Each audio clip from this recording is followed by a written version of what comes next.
Welcome everybody to Cove. Sorry about the little hiatus, just got back from Chicago taking care of some family business. Let's go ahead and get you your review for Space Jam 2, A New Legacy. Welcome to the Space Jam. Here's your chance, do your dance at the Space Jam.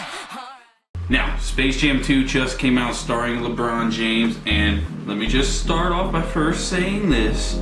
I know this movie is made for kids, and it's not really made for adults, but I will say, the way some of the scenes are in here, this was marketed for the people that enjoyed Space Jam back in the 90s, and now we're on our 20s and our 30s, so get off my back. This movie, I will say, not very good. Had a hard time getting through it. The plot, basically, LeBron James is a dick of a father, and his son, Dom, is into making video games. He makes this one video game called Dom Ball or something. That's the premise of the movie.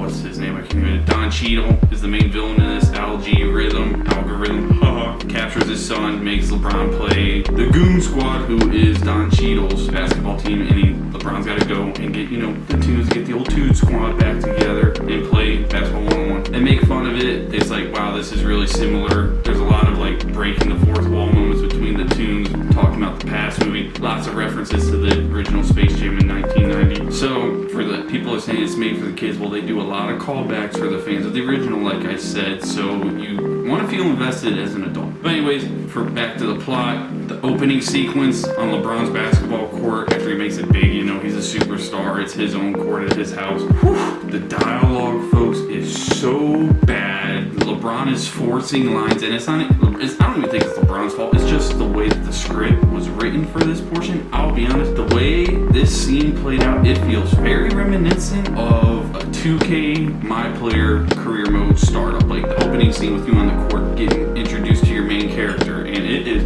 horrible, absolutely horrible. So it gets a little bit better from dialogue on, except during the game, like when LeBron's screaming after he catches an oop or dunks or does something cool, it's like you could tell he was out of his element. Not gonna hold it against LeBron, he's a sports player, he's not a actor, so I can't put any points against him for that, but very forced. It sounded like he was working for a video game, when they're trying to record maybe an anime show or something. It was bleh. The callbacks in this movie though, when they went to go get the Tunes, so Don Cheadle's character, go ahead, he makes the Tunes an offer, tells them that they can be more than just the Looney Tunes, because Looney Tunes are a little bit back in the past, and they go out through different Warner Brother properties like Superman, Batman animated TV show. They got Game of Thrones in there with Foghorn Leghorn, that was hilarious. They have what are some other ones, Mad Max, and it was very cool how they went through those scenes, took iconic scenes from movies and had the Tunes place in it. I thought that was really funny. I gotta give a shout out though to the rap battle with Porky Pig and Daffy Duck goes, let him see the notorious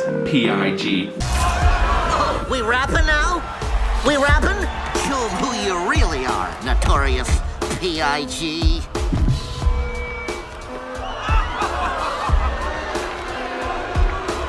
Oh boy, here goes nothing. What up? It's Porky Pig. They call me P-double-L-G. Step to me, he don't want no trouble. I was famous before the internet. Since 1935, I've been getting respect. This pig is lit, I'm super legit. Every time I'm out in public, people asking me for pics. Nobody knows you when you walk the street. How your last name, rhythm, and you're still off beat. From beginning to the end, I'm here for all the smoke. Your squad ain't all-star, your squad is all jokes. And just with one bar, most famous of all quotes. This battle is now over, that's all, folks.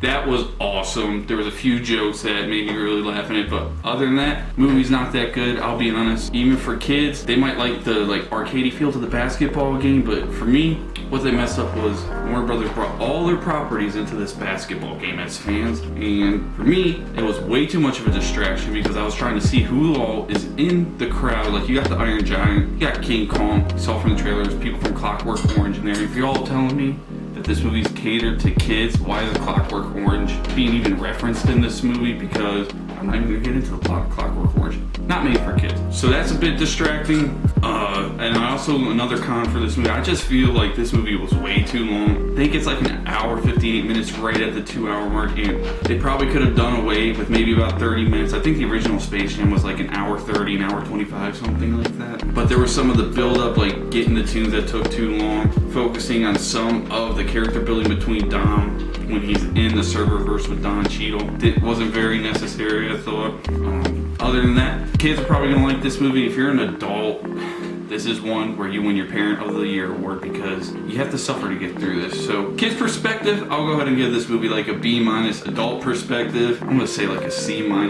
I had a rough time getting through this. I knew it wasn't gonna be a great movie. The first Space Jam wasn't a great movie, but just for nostalgia purposes, wasn't that good. And hey, first one had Bill Murray in it. If you know me, I'm a Bill Murray fan, so it gets bonus points for that. And also, I'm dinging it because the intro to this Space Jam, the opening title sequence, sucked. That first Space Jam was so great. That intro music, the song they made for that, I still play to this day. That song was awesome, but it was a good thing that they put this on HBO Max because, folks, don't waste money to go to the theater. Go plop in your couch, put it on HBO Max, take yourself a nice snack. Thanks everybody tuning into this review for Coda's Cove. I'll be going ahead and doing a new series coming up for you. I'm not going to spoil it just yet because it's going to take a while to make, but I think you all will enjoy it. Stay tuned for that.